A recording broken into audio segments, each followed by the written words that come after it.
Okay, so guys हमने last lecture में मतलब लास्ट टॉपिक में हमने मेथड ओवरलोडिंग के बारे में पढ़ा। नाउ आज मैं आपको मेथड ओवरराइडिंग के बारे में समझाता हूँ। देखिए कई बार स्टूडेंट यहीं पे कंफ्यूज होते हैं कि method overloading and method overriding. Method overloading ये जो कंसेप्ट है वो सिंगल क्लास में पॉसिबल है। सिंगल क्लास मतलब आप एक ही क्लास में तीनों मेथड लिख सकते हैं। बट मेथड ओवरराइडिंग जो कंसेप्ट है जिसके बारे में हम पढ़ने वाले हैं मेथड ओवरराइडिंग, तो उसके लिए इनहेरिटेंस ज़रूरी है। इनहेरिटेंस के अलावा आपकी मेथड ओवरराइडिंग ये कंसेप्ट इम्प्लीमेंट नहीं होती है। अब देखिए अगर आप C++ जानते हो तो C++ में मेथड ओवरराइडिंग कैसे करते थे इसका डेमो मैं आपको बताता हूँ। क्लास ए बराबर इस तरीके से हम क्लास बनाते थे, क्लास ये, या फिर जावा की भी अगर बात आपको जो भी याद आता होगा, पहले जावा देखते हैं। जन C++ बहुत पुराना होगा, अभी जावा देखते हैं कि किस तरीके से जावा के अंदर हम अभी सपोज पकड़ के चलो public void A B C, ये मेथड मैंने यहाँ पे लिया, इसका कोडिंग बनाया कुछ जो भी कोडिंग होगा। ओके, ये मेथड मैंने लिख दिया यहाँ पे। नाउ ये मेथड होने के बाद मैंने दूसरा क्लास बनाया, क्लास बी एक्सटेंड्स ए, करेक्ट? यस और नो? यस और नो? Yes sir. अभी ये यस सर। सेम मेथड मतलब नाम भी सेम है और उसके पैरामीटर भी सेम है। अगर सिमिलर मेथड में दूसरे क्लास में बनाऊं, okay, so this is called as method overriding. This is called as method overriding. ये होता है मेथड ओवरराइडिंग। इसको हम फंक्शन ओवरराइडिंग भी कह सकते हैं समझने के लिए। बट जावा और C# में अभी फंक्शन ये वर्ड मेथड वर्ड से आपको सिर्फ रिप्लेस करना है, कंसेप्ट नहीं चेंज हो रहा है, सिर्फ वर्डिंग चेंज हो रहा है। सो मेथड ओवरराइडिंग कंसेप्ट इस चीज़ को कहते हैं कि जब बेस क्लास में डिक्लेयर पहले से जो मेथड होंगी, अगर उसको एज इट इज उसके डिराइव्ड क्लास में भी वो मेथड प्रेजेंट है, so this is called as method overriding. तो मेथड ओवरराइडिंग के लिए इनहेरिटेंस जरूरी है। एक ही क्लास में दोनों नाम की सेम मेथड हम नहीं लिख सकते, मतलब विद पैरामीटर सेम। तो मेथड ओवरराइडिंग का कंसेप्ट कैसा है कि when you declare exactly same method which is already available in the base class, then this is called as method overriding. So that is the definition of method overriding. If derived class defines same method as defined in base class, it is known as method overriding. Same in the manner, उसका नाम भी same, उसके parameter भी same, not only name but also parameter list are same. So that is called as method overriding. तो base class में exactly वैसे की वैसी मेथड जो है बेस क्लास की, वैसे की वैसी मेथड अगर हम डिराइव्ड क्लास में बनाए, so that is called as overriding.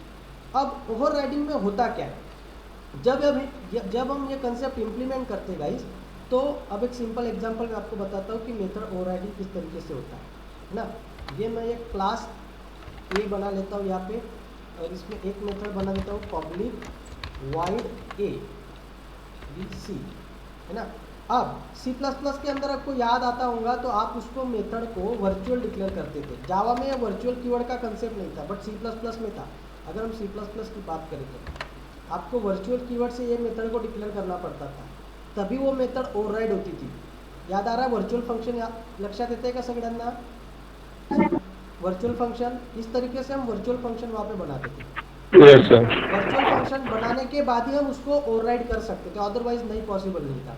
तो यहाँ पे भी सेम है कि अगर आपको किसी मेथड को ओवरराइड करना है C# के अंदर, तो उसका सिंटैक्स है कि पहले उसको हम वर्चुअल कीवर्ड से डिक्लेयर करेंगे। Okay, to perform method overriding in C# you need to use virtual keyword with base class method and override keyword with derived class method. For example अभी ये ABC मेथड है ना, public wide virtual ABC, ठीक है, ये method मैंने लिख दिया। तो ये वर्चुअल डिक्लेयर करना पड़ेगा, तभी जाके आप उसको ओवरराइड कर सकते हो, है ना। इसमें कंसोल डॉट राइट लाइन, या तो लिख देता हूँ मैं बेस क्लास वर्जन।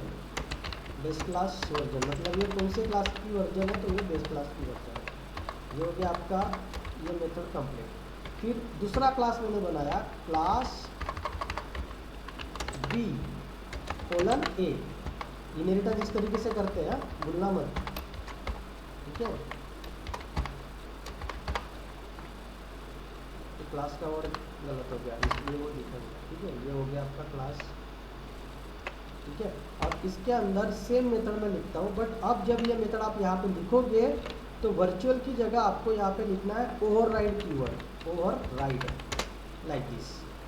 तो ये होता है मेथड ओवरराइडिंग करने का तरीका। इस तरीके से मेथड ओवरराइडिंग आप यहाँ पे करने वाले हो।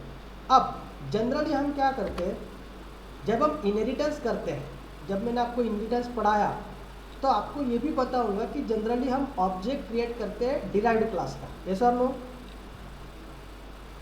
यस। अब ऑब्जेक्ट अगर डिराइव्ड क्लास का क्रिएट करते हैं तो हमारा डिराइव्ड क्लास है B, so B OBJ is equal to new B, बराबर। ये ऑब्जेक्ट मैंने बना लिया। अब मैं अगर B dot OBJ dot ABC method call करूं तो कौन सा वर्जन कॉल होगा? एनीवन? क्योंकि देखो यहाँ पे ये एबीसी मेथड है और यहाँ पे भी ये जो एबीसी मेथड है, तो यहाँ पे दो एबीसी आ गए। क्योंकि हम जनरली इनहेरिटेंस करते हैं तो यहाँ पे ये पब्लिक मेथड है तो वो भी तो यहाँ पे आ गई। तो क्लास बी में एबीसी फंक्शन के दो वर्जन है, क्योंकि हमने इनहेरिट किया। उसका खुद का वर्जन एक है और दूसरा एक वर्जन वहाँ पे आ गया है। दो वर्जन वहाँ पे अवेलेबल है, दो डेफिनेशन अवेलेबल है। तो जब मैंने बी क्लास का ऑब्जेक्ट बनाया, नाउ आपके हिसाब से, पहले आउटपुट तो आपको मिलेगा अभी, आपके हिसाब से बोलिए कि कौन सा एबीसी कॉल होगा, ये एबीसी कॉल होगा कि ये एबीसी कॉल होगा? एनीवन? ओवरराइड वाला मतलब बी क्लास वाला एबीसी। देखते चलो, ठीक है, आउटपुट देख लेते हैं। हाँ, कंसोल डॉट हमने लिखा नहीं, राइट लाइन लिख दिया मैंने, तो वहाँ पर लिख के लिखना था।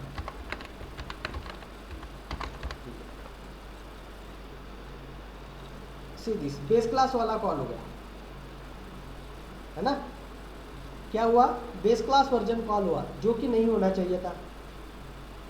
अभी यहाँ पे बेस क्लास का वर्जन क्यों कॉल हुआ, कौन बताएगा मुझे? बिकॉज दोनों जगह वही लिखा है ना। हाँ, वही आप ये ना, अभी इसको हम लिख देते हैं डिराइव्ड क्लास वर्जन। अब देखते हैं इसको सीधे। अभी आपका मैसेज बराबर आया, डिराइव्ड क्लास वर्जन। तो जो पहले श्रेया ने बोला कि सर बी क्लास का मेथड वहाँ पे कॉल होगा, तो डेफिनेटली वहाँ पे बी क्लास का ही मेथड कॉल होता है, बराबर। बट अब मुझे आपको बोलना है कि ये बी क्लास का मेथड तो हमने कॉल कर लिया, फिर ये मेथड क्यों चाहिए मुझे, ये है क्यों यहाँ पे? अब अगर उसको कॉल करना है मुझे, इस मेथड को अगर मुझे कॉल करना है तो कैसे करेंगे? एनीवन? कोई बताएगा मुझे? अगर मुझे ये मेथड कॉल करना, मतलब ये वर्जन कॉल करना है, तो किस तरीके से आप उसको करोगे? तो अभी ऐसा क्यों हो रहा है? क्योंकि देखिए ऑब्जेक्ट बी क्लास का, तो जनरली बी क्लास का ऑब्जेक्ट होने की वजह से उसकी खुद की मेथड को पहला प्रायोरिटी दिया गया, इसको प्रेफरेंस मिला, इसलिए ये पहले कॉल हुआ। अब अगर आप ये मेथड कॉल करना चाहते हो तो instead of create a object of B, you have to create a reference of A. So A या ओबीजे देता हूँ इसको, ए रेफरेंस का नाम देता हूँ ए, स्मॉल ए, ये हो गया रेफरेंस। और जब मैं यहाँ पे ऑब्जेक्ट क्रिएट कर रहा हूँ तभी मैं क्या करूँगा, यहाँ पे A equal to new B. Concept समझ में आ रहा है? ये क्या है? फास्ट, ये क्या है? Reference, correct. रेफरेंस क्रिएट किया, जस्ट रेफरेंस। और फिर ये रेफरेंस में हमने क्या किया, base class reference can store derived class object, correct, बराबर है ना? वो देखिए रेफरेंस किसका है? ए का है, और ऑब्जेक्ट किसका है? बी का है। This is possible. हम बेस क्लास का रेफरेंस बना के उसके अंदर डिराइव्ड क्लास का ऑब्जेक्ट स्टोर कर रहे हैं, and that is called as dynamic polymorphism. That is called as dynamic polymorphism. ये कैसे? अभी ये मेथड बराबर यहाँ पे कॉल होगा, तो अब उसको जब ये रन टाइम होगा तब कंपाइलर को पता चलेगा कि instead of call the override version, मतलब derived class version, I have call the version of base class, that is it. अब देखिए अगर हम यहाँ पे ए डॉट करना पड़ेगा, सिंपली ए डॉट एबीसी। अब वहाँ पे मेथड आपको देखने को मिलेगा बेस क्लास वर्जन वाला। एक सेकंड जरा,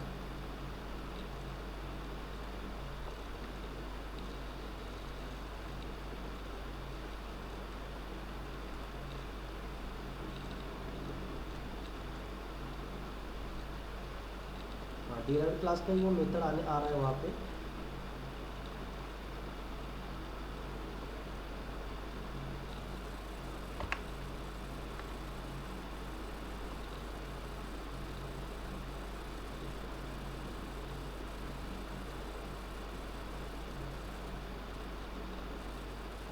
डिराइव्ड क्लास का ही वर्जन है, एक सेकेंड।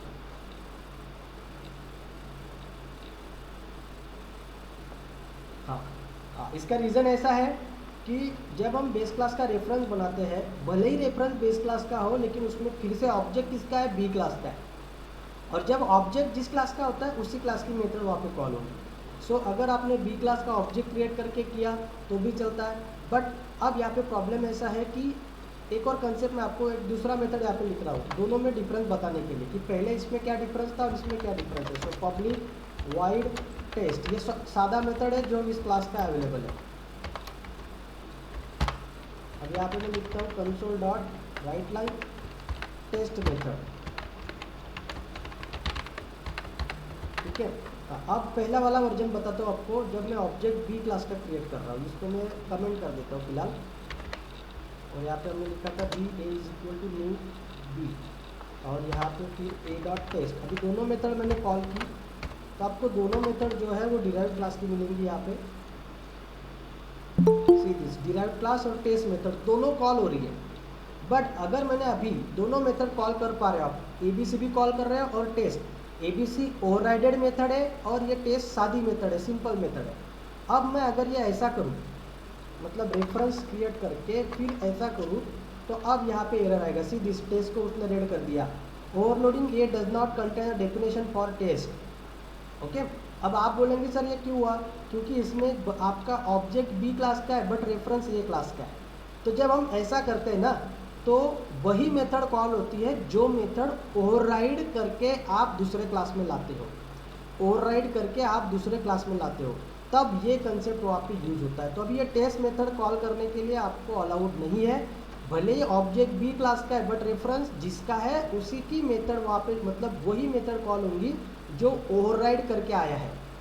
तो ये सिंपल डेफिनेशन है कि बेस क्लास का रेफरेंस भले ही आपका डिराइव्ड क्लास का एड्रेस स्टोर कर सके, बट उस टाइम सिर्फ ऐसे फंक्शन कॉल करेगा जो कि ओवरराइड करके आए हैं। तो ओवरराइड एक ही मेथड थी ABC, इसीलिए ये कंसेप्ट वहाँ पे यूज होता है। तो जनरली ओवरराइड मेथड इसी तरीके से वहाँ पे यूज होता है। आप सिंपल ऑब्जेक्ट क्रिएट करके भी उसको कॉल कर सकते हैं, या फिर आप सीधा सीधा ए क्लास का रेफरेंस करके दूसरे क्लास का ऑब्जेक्ट लेके भी उसको कॉल कर सकते हैं। और यही एक सिंपल तरीका होता है उस मेथड को अचीव करने का, मतलब उस मेथड को कॉल करने का। ओके।